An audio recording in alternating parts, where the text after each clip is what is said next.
Tuesday story time. Today, in continuation of our mental health awareness theme, we're going to talk about pets that help us. Some people just have pets as companions, and other people actually have pets as like therapy dogs. So let's read a couple books about that. How about that? Let's get started. Madeline, Finn, and the therapy dog.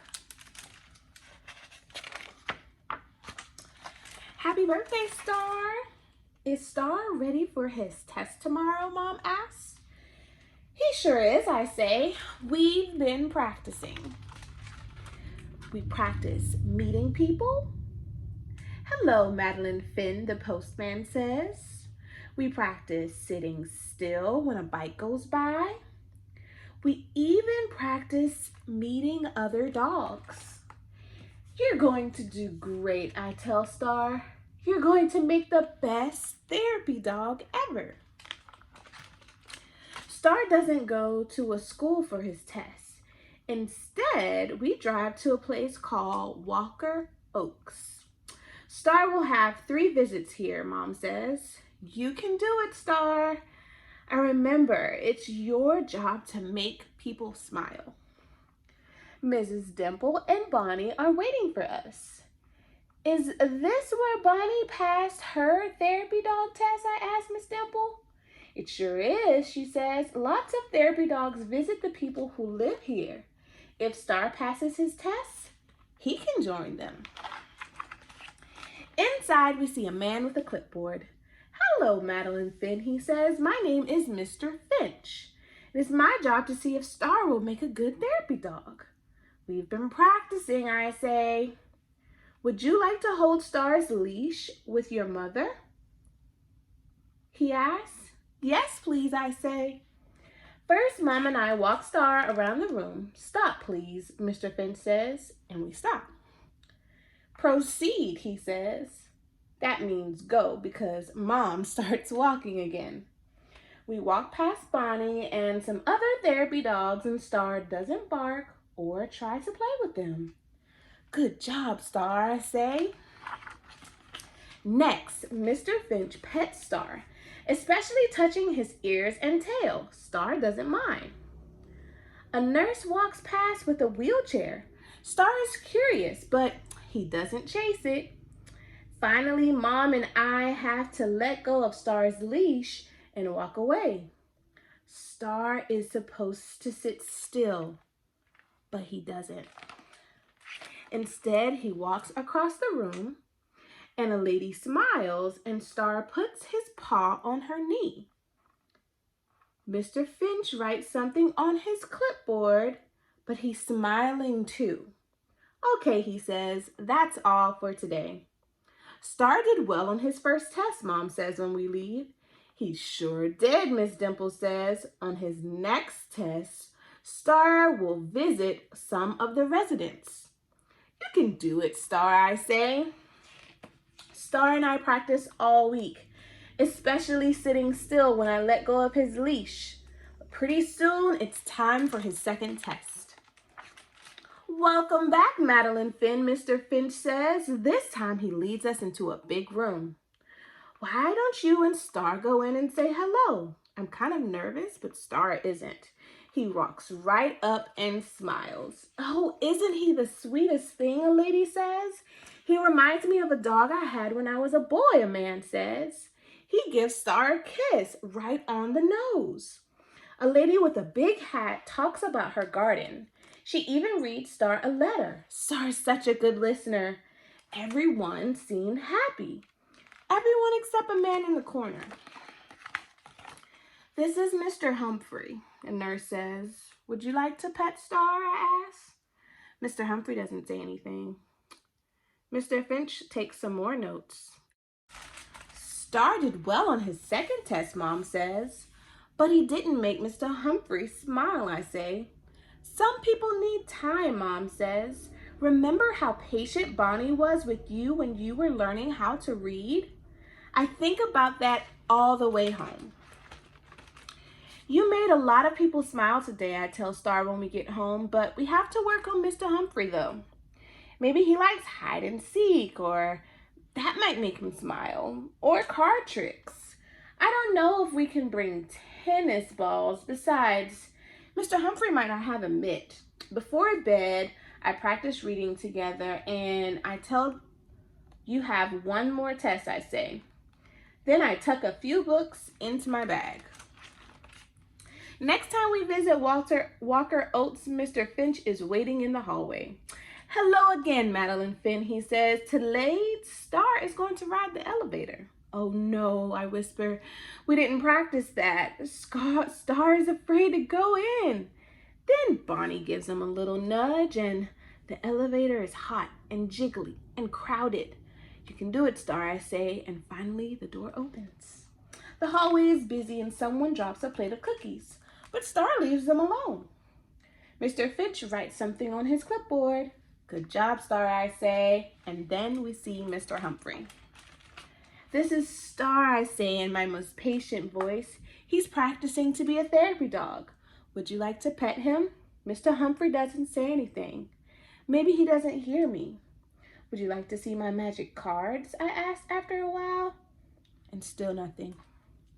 Then Miss Dimple calls me over. Madeline Finn, she says, do you remember when you first met Bonnie? I nod. Bonnie liked me right away, even though I was afraid to read. That's right, Miss Dimple says. Bonnie accepted you just as you are.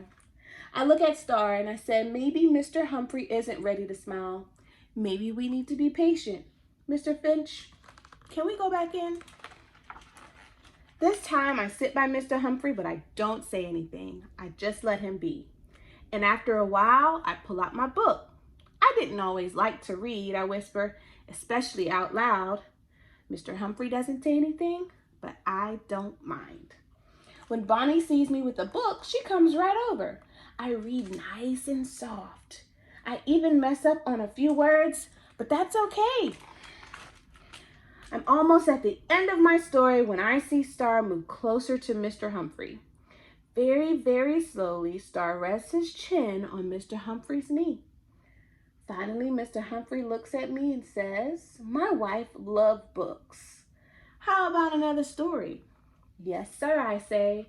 I'm picking out another book when Mr. Finch hands me something. It's a tag for Star. It says, I am a therapy dog. You did it, Star.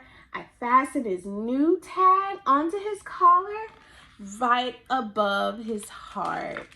How cool is that? I think Star is going to make such a good therapy dog. He's going to help so many people. So, what if we were allowed to take pets to school? Our next book is Take Your Pet to School Day. Does that sound like a good idea? Dear students, at Mapleview, we have a rule. You cannot bring your pets to school. But just for one special day, we've decided that it's okay to bring your bunny, bird, or dog, your lizard, turtle, fish, or frog. So this Friday, don't forget, we'll see you and your favorite pet.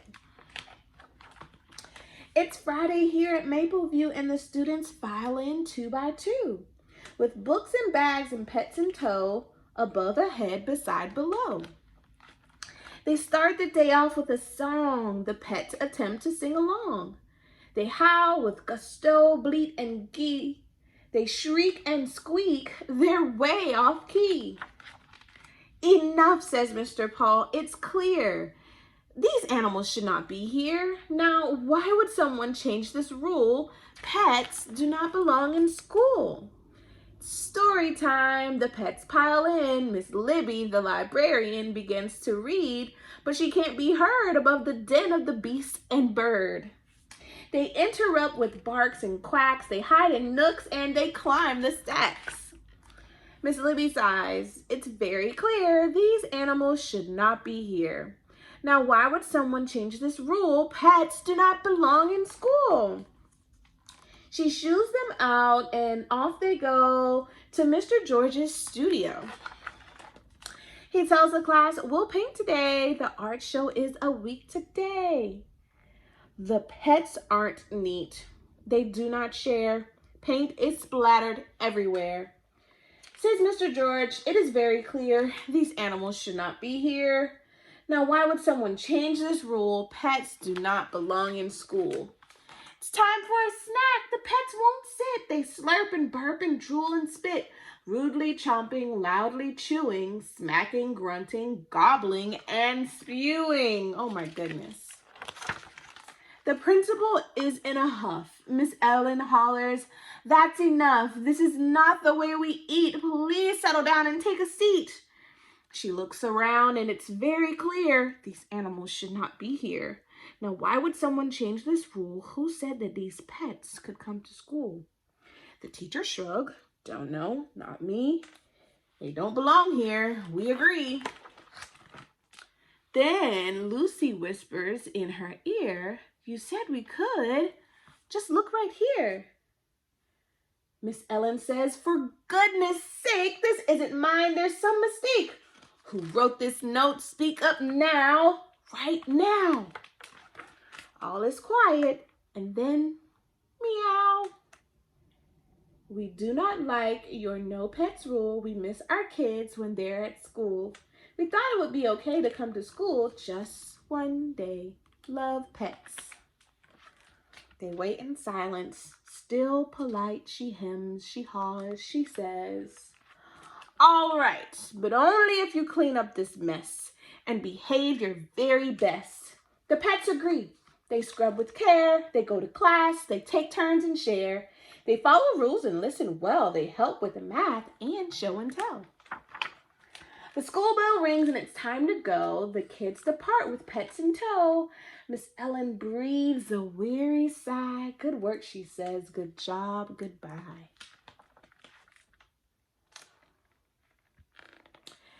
Dear students, at Mapleview, we've had a rule. You cannot bring your pets to school, but your friends have been so good, we've decided that you should. So pack your hedgehogs, hounds, and mice, your cats and goats and snakes, if nice.